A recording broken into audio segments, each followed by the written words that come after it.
Welcome to Dental Wife Life. Whether you're married to a dental student or a dentist, navigating the unique challenges of a dental family can feel lonely. You're not alone, and this podcast is a space created just for you. Here we share real stories, honest conversations, and practical tools to help you navigate everything from dental school stress to practice ownership, family transitions, and finding your own identity along the way. We are here to validate your sacrifices, challenge outdated roles, strengthen marriages and practices, and build a community of women who support each other. We'll get out of survival mode and learn to thrive together. Today, I wanted to come back and talk about part 2 of office culture. These are 3 things that I feel like are really important when it comes to office culture. The first thing is building systems. Systems are so important and create so much clarity, which then removes some of that tension.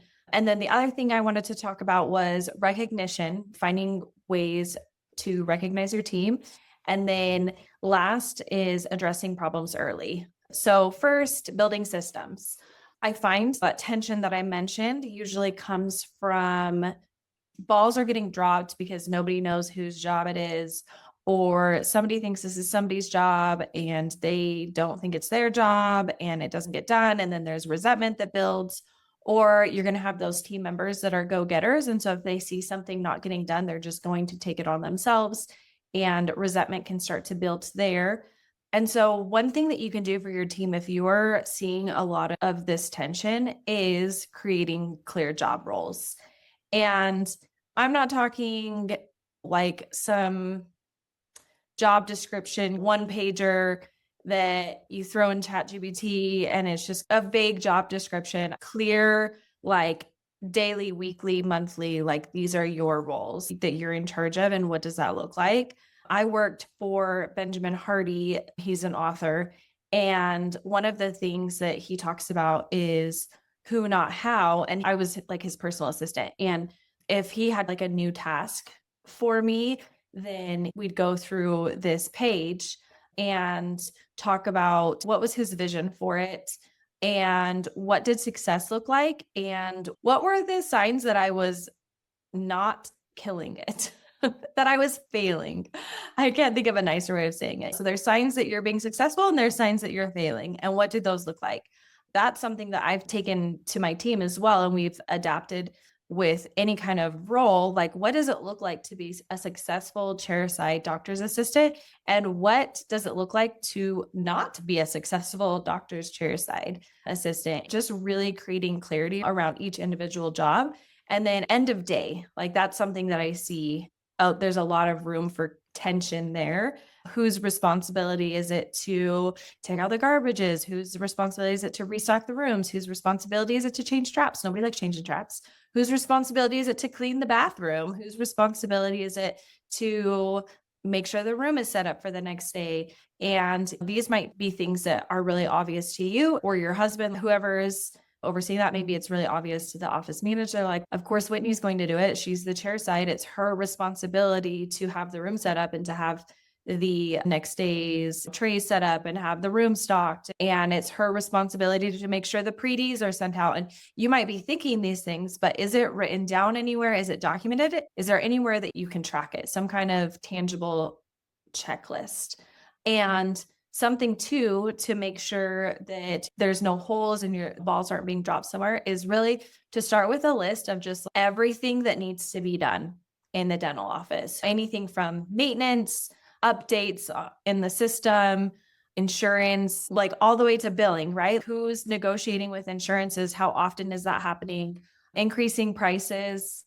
Who's going over the fee schedule? Who's in charge of increasing the fee schedule yearly, every 2 years, whatever it is that you want to do, but setting clarity around each of those responsibilities. We've got fish in our office. Whose job is it to feed the fish? Whose job is it to vacuum? Who maintains the patient bathrooms versus the team bathrooms? Not just who's in charge of maintaining the bathroom, but what does that look like? One place that we had tension was bathrooms. Who's in charge of cleaning it? So then we set a schedule, who's cleaning it when, and that helps for a while. But then Me cleaning a bathroom might look different than how somebody else might clean a bathroom. So then there was tension there because somebody, every time it was their turn, they're like, gosh, this bathroom is gross. I feel like I'm the only one actually cleaning this bathroom. Everybody else is just wiping down the counter and calling it good. And so what does it look like to actually clean the bathroom? So setting clarity around there. And then that reduces conflict immediately, right? You understand what you're supposed to be doing. And then you can hold people accountable in that way. So if somebody didn't clean the bathroom, then it's really easy to go and be like, why didn't you follow the list? Here's the checklist. I love checklists. I use checklists for everything. And I can share some of the checklists that we have throughout our office. We have a checklist for end of day and sterilization in each one of the ops. We have checklists in our lab. We have a downstairs, like our break room and kitchen, everything's downstairs. So what does it look like to clean the kitchen and whatnot? We have a checklist for cleaning the bathroom and maintaining the lobby. So make a checklist for everything. We don't actually have an office manager. I feel like the office is too big for that to just have one person that's managing all of these things. So there's 4 of us that are in kind of admin responsibilities, actually 5 if you count my husband. So 5 of us that kind of take on admin roles. You have to be checking in for if a ball is dropped and we're like, wait, who's in charge of this? Then we can go back. We have a list that divides it according to our roles and be like, where does this fit in? And, oh, this is actually something it's never come up. And so who's going to take responsibility of this? What does that look like? And so things like when a team member is onboarded, what does it look like to hire somebody, like from start to finish? So for us, we have somebody that's like the schedule manager, and then I have like my financial manager, and then I am more like the HR manager, and then I have my lead assistant who's like my back office manager, who's just handling various things around the office. And she's doing a lot of the ordering and delegation, or if somebody's out, she might be filling in for them, or she's going to coordinate doctors' exams, just a lot of that kind of overseeing that big picture. So we're ready to hire. It's time to hire from start to finish. What does that look like? Who is creating the ad? Who's responding to the ad? Who's doing the initial weeding through the applicants? Who's then going to do like the initial phone interview? Who's scheduling in-person interviews? Who's going to be leading the in-person interviews? Whose job is it to follow up with the candidates when you're not going to hire them? And then who's going to negotiate pay? Who's in charge of working out the logistics for the new hire? And then who's entering them into your software? Who's creating them a task list in Open Dental? And who's creating them a new login if you're clocking in and out? Who's adding them to payroll? So just going through every single thing in your office from start to finish and just make a list of it. And then we created like one giant spreadsheet. I love Excel spreadsheets and Google Docs, and that you can do tabs. I love tabs so much. And so I have a spreadsheet that has all of the tasks, but then we have it broken down from like new hire, end of day, lobby, maintenance, operatories, or new patients, verifying insurance, sending claims. Like I'm trying to just off the top of my head, all of these different processes that we have. But then you go through from start to finish, whose job is it to audit notes? Whose job is it to send the claim, to look at rejected claims, to add attachments, to appeal? How often are we appealing? Or like how often are we looking at the AR list? And whose job is it to call on insurance claims? And just creating as much clarity as you can. And that will just make your job so much easier, but it helps things just run smoothly so that there's just less confusion and less things being dropped. It just creates just an environment where we can like truly work together because we understand what we need to do and what our individual responsibilities are and what everybody else is responsible for. Now, next step to that is, what does it look like when somebody is gone? I might have, for my schedule manager, she has her to-do list that she does on a daily, weekly, monthly basis. If she's going to be gone, I have a separate checklist that she starts. She's the trigger of it. So she's going to be gone. She's going to print out her checklist. And there's things that she needs to have done before she's going to be gone. Then she knows who to hand it off to, who's going to cover her responsibilities. And these are like bare minimum responsibilities just to keep the office going. We're just going to do the bare minimum, which is going to be for her specifically. She audits doctor's notes. She also makes sure that the schedule is confirmed and full for the next day. So who's in charge of that? And so just like really simplifying those responsibilities and then making a plan. If she's going to be gone later, or let's say she's going to be gone for a week, who's going to be responsible for her weekly responsibilities. And so these are things that we've all had to work out the kinks with, and things just go so much smoother. There's less resentment when someone is gone and maybe they come back, because I think we've all felt that, whether at work or just at home, that you're gone for a week and then you come back and you're like, oh my gosh, I wish I never left. There's so much chaos. And I don't want that for my team. I don't want anyone to go on a vacation and come back and be like, oh my gosh, I have so much to catch up on. So how can we just keep things rolling so that we can help manage that work stress? Because that's another part of office culture, is not just how we treat each other, but just the generalized work stress that we feel. Dentistry can be a stressful career path just because patients are unpredictable, the schedule is unpredictable, some of the procedures can be very complex, and there's just a lot of moving parts, and sometimes we're short staffed. So if we can try to minimize that as much as possible, that is going to go a long way for your office culture. And it's one of those things that it directly impacts your office culture and directly affects so many other things in the office, and then also indirectly affects so many other things in the office. If you can get your systems in place and clear expectations, that is such a good starting place. Now, if you don't have any dental training, that is totally okay, because this is still something as the dentist's wife that you can help with, especially if your brain is very systematic and you can really break things down step by step. If that is not one of your strengths, that's totally okay. This is still something that you can initiate. Maybe you send this to your office manager and you say, I want to create these systems. What do we already have in place? Can we create more clarity? How can I help? And just help facilitate that. And you can help hold that individual accountable, like checking in and following up with them. With that is also consistent evaluations. This is something when we first took over the practice, I was so overwhelmed by everything else that I was like, we're not doing yearly evaluations. We're not doing it. And I would say it was like, oh, maybe even 2 years in before I was like, we need to do some evaluations.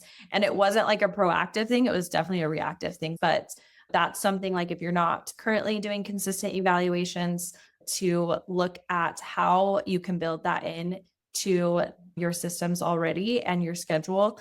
And what would that look like? Who's involved? There are 1,001 ways that you can do evaluations. And so sitting down and really talking with your husband and office manager, lead assistants, talking about what is the purpose behind evaluations? What are we hoping to accomplish? What are we evaluating? And who's responsible for these? Who triggers? Whose job is it to notice that it's time? When are we doing evaluations? Are we doing it at people's yearly marks? For us, I've done yearly evaluations, and that has its pros and cons. It helps space them out.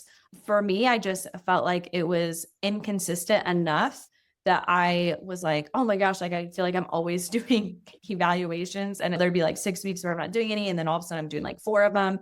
And so it felt very rushed to me to do that. And so for us, something that we have tried last year and this year is doing departments at specific times. And something else with evaluations, it's a assumed thing that raises will be talked about, which I'm going to be totally honest, I did not know that. So I did evaluations and never talked about raises because it was not something on my radar. I had never worked at a job where we did evaluations, and anytime I got raises, it was usually just because, like, when I was a hygienist, the doctor might just be like, hey, you've been killing it, here's a raise. Like, it wasn't something where had ever been evaluated. So this was something that was new for me. I didn't know what evaluations looks like. And so I've created like my own system for evaluations. Going back to the office culture, we evaluate somebody upholding our values. And I send out a Google survey to the team, and the team helps evaluate this individual and just talks about their strengths and their weaknesses. It's a very uplifting thing. And to be honest, if it ever wasn't, like if somebody was too negative or anything, it's something that only I see. And then I guess, have the ability to filter if there's personal issues. And that has happened. I did have a team member who was really young, and she did struggle with our office culture and finding her place, and was very opinionated on how other people did their jobs, how she felt like they didn't show up but couldn't back it up. If I said, do you feel like this person's accountable? They're like, no. Do you feel like this person's respectful? No. Okay. Can you give me examples? No. And so I feel like that's one reason why I like to weed through some of this and filter some of it out, because I want to know that an individual can back up what they're saying. For that reason as well, I don't do any kind of anonymous surveys. I used to do anonymous surveys, but I can't remember where I heard this. It was on a training that I had taken. And I had just sent out an anonymous survey to my team because I was like, I want them to be able to be really blunt and really clear and just not feel like it's going to come back and bite them in the butt. And so I just always sent out anonymous surveys. And then I took this training, and they were talking about how sometimes when something is anonymous, it's like people can be like mean and nasty on Facebook or whatever and like comment on somebody they don't know. And you might say something that you would never say to somebody that you know or say in person, and how that doesn't necessarily make it true. Just because you feel safe behind this, maybe you have a vague Facebook account. We've all seen those, right? Like vague TikTok accounts where it's user 5678 or whatever. And they can just comment like the meanest things because they're safe behind this anonymous profile, but that doesn't mean what they're commenting is true. And so when you're sending out anonymous surveys, it doesn't necessarily mean that the feedback you're getting is any more valuable than it would be if you could then follow up with somebody. And the follow up is so important. Like for me, if you're going to have something negative to say about anything, one of my team members, about a system that's in place, about the office culture, if you have anything negative to say about anyone, then I need to be able to follow up and get more information. If you can't back up what you're saying, then it's not valid. We're also then going to be creating training systems off of that. When you have a daily, weekly, monthly checklist for your chairside assistant, now you have a chairside assistant that you just hired. Now you have a really clear path for what it looks like to train this individual. While being kind and respectful and professional in our office, those are two of our office values. And while that's so important to our office culture, clarity and clear expectations, systems like that plays such a huge part on office culture and can't be overstated. And that is such a good place to start if you're trying to help clear the air. Another thing, which I believe I said this in the last podcast, we have a shout out wall, and it's just sticky notes, and I've got pens on the wall, and it's shout out to Rosa for helping me flip my room, and shout out to Rachel for stepping in and taking that emergency patient because I was running behind. Thank you, Marisol, for walking my patient out. Thank you, Laramie, for seeing my patients because I was sick. So whatever it is, just really taking the time to show appreciation to the office or to your team members. Now, when I very first started it, I was blown away by the response and how many people participated. I would draw, like we'd put them all in a basket and I would draw, and whoever was thanked. So Rachel, thank you for flipping my room. Rachel, our very first one would be our employee of the month. And she got a parking spot and a $10 gift card. And then I had like a basket of goodies like chapsticks and nail polish and under eye little gel things and shower steamers and just gift cards and gum and mints, just like random things like TJ Maxx, and you're just getting random things. Okay. And so then I would draw another 5 people and the basket would go around and it would be the person being thanked.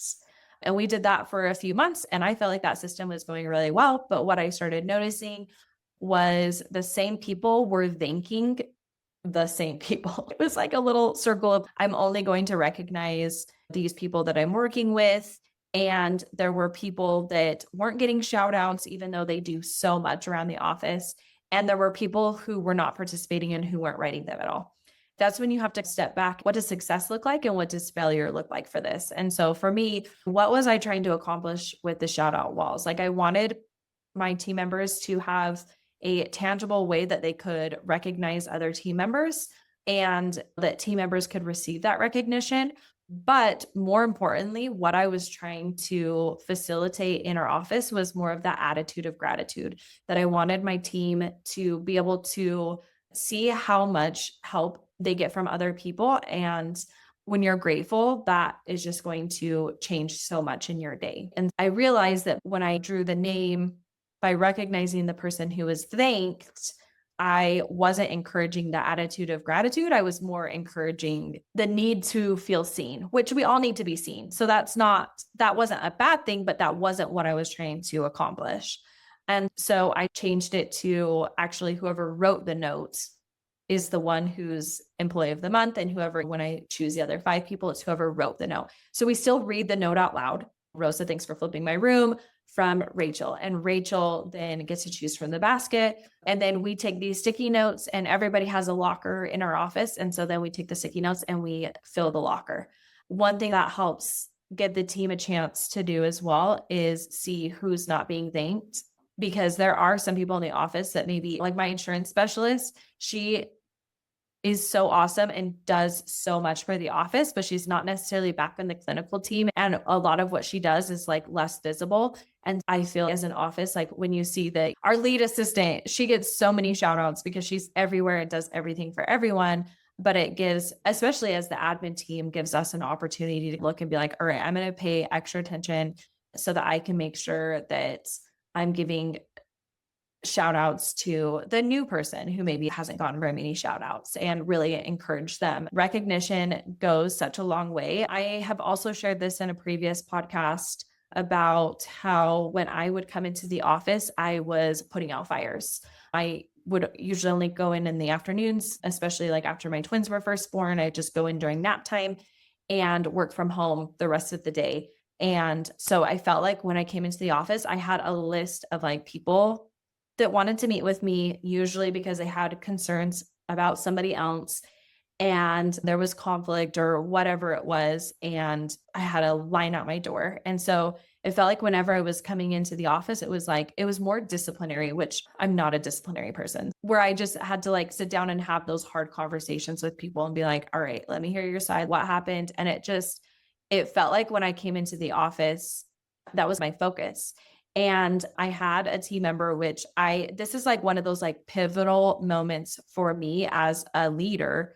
And I was so grateful that she gave me this feedback. And it honestly is feedback that I will take with me like for the rest of my life. I will always remember this. It was like one of those like 180 moments. And it's something that I want to pass on to you, because if you can learn it through this podcast and not the hard way, like I did, where somebody had to have that hard conversation with me, but I will always be grateful for her for sharing this with me. But she basically sat me down and was like, when you come into the office, it feels like you're just nitpicking and you're focusing on the negative. And I never hear from you like the things that I'm doing right. It just seems like if you're talking to me, it's because I've done something wrong.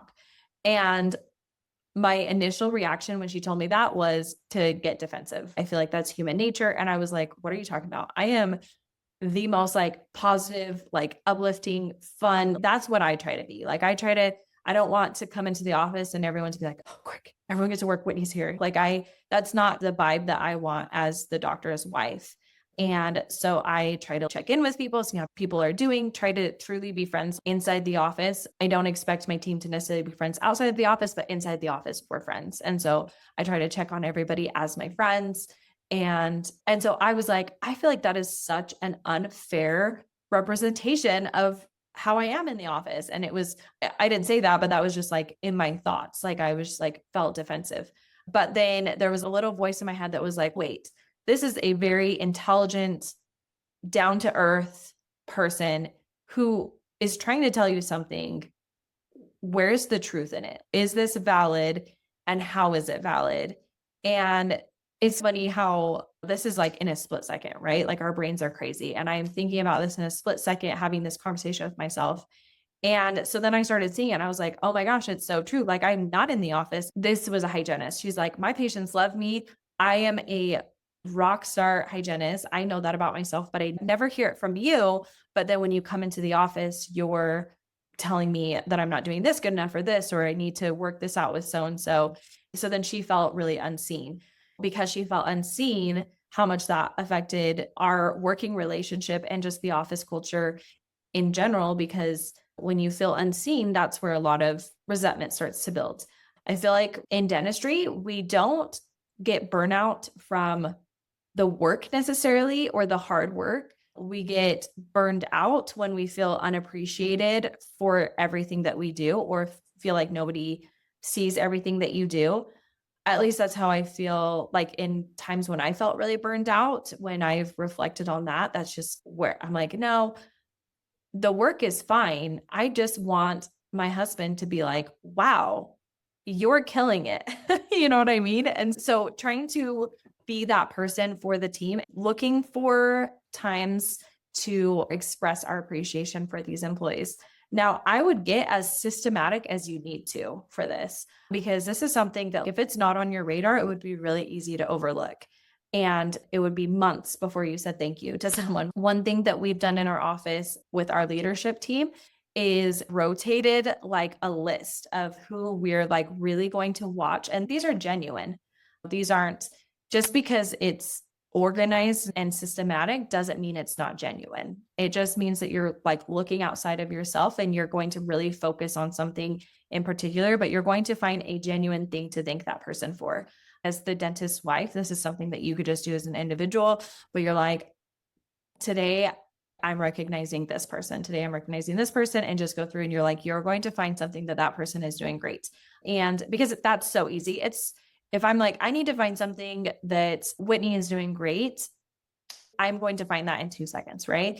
You're going to be able to look at your team and find something, but it's just taking the time to slow down and actually do that, especially when you feel like you're pulled in so many different directions. That can be really hard, but that's something else that goes a long ways, especially as the dentist wife. I feel like if you have an office manager that's struggling, that's something that you could pass on to them, or your lead assistant, or just anyone in the team. That's a little tidbit that you could be like, hey, I want you to focus on one thing a day that this person is doing right. And I want you to thank them for it or acknowledge them.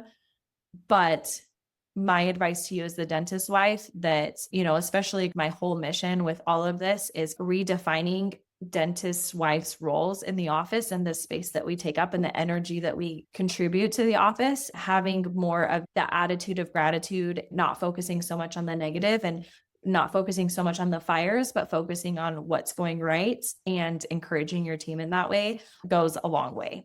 And then the last thing is just addressing problems early. This can be hard. Having that open door policy with your team. I actually have a open texting policy with my team, because maybe I'm just Gen Z at heart. I do feel like it's important to have certain conversations in person, but I definitely don't see anything wrong with starting the conversation over text.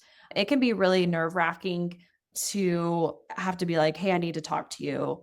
Do you have a second? I have this issue. That can cause a lot of stress. I would consider myself a very approachable person, but because I am in that leadership role, there's already going to be that level of stress of coming into my office. To be honest, it is stressful for me as well.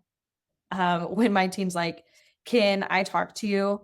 And I'm like, oh my gosh, they're going to quit. I'm thinking like worst case scenario. And they're like, hey, I wanted to talk to you about a raise. And I'm like, oh my gosh, thank goodness. Yes, take all the money. I thought you were going to quit. And so I have told my team, if they have something that they want to talk about, like an issue that they want to bring up, I am more than happy to have them text me about it.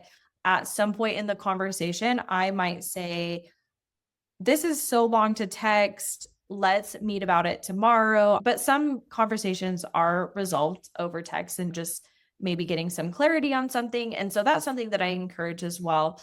I, again, feel like there is a place to have conversations in person, but that's something that I feel has really helped our team address problems early, is that kind of getting over that initial fear of having to bring up the conversation, make that as easy as possible. And then it's something that I encourage with my team as well. So avoiding hard conversations is really a culture killer because it just builds up the toxicity. You start keeping score, you kind of have a chip on your shoulder. And now everything everyone does is wrong within just one day. That can become a huge issue. So we're not letting things fester for a day. We're definitely not going to let things fester for a week. If I'm picking up on vibes that something is festering, I'm going to address it with my team immediately. I'll pull them into my office. What's going on? I'm getting bad vibes from you. And then we do some coaching. They're going to tell me about it. And I'm going to be like, okay, this has been going on for 24 hours. There's now damage control on the clinical floor where you have to go and do a little damage control, maybe because you had a bad attitude, because there was a misunderstanding. And so, can you see that if this had been addressed last night after work, that you wouldn't have spent all evening festering about it, talking about it with your husband, and coming in this morning all cranky and mad at everybody? This is difficult. So, what's a fair expectation?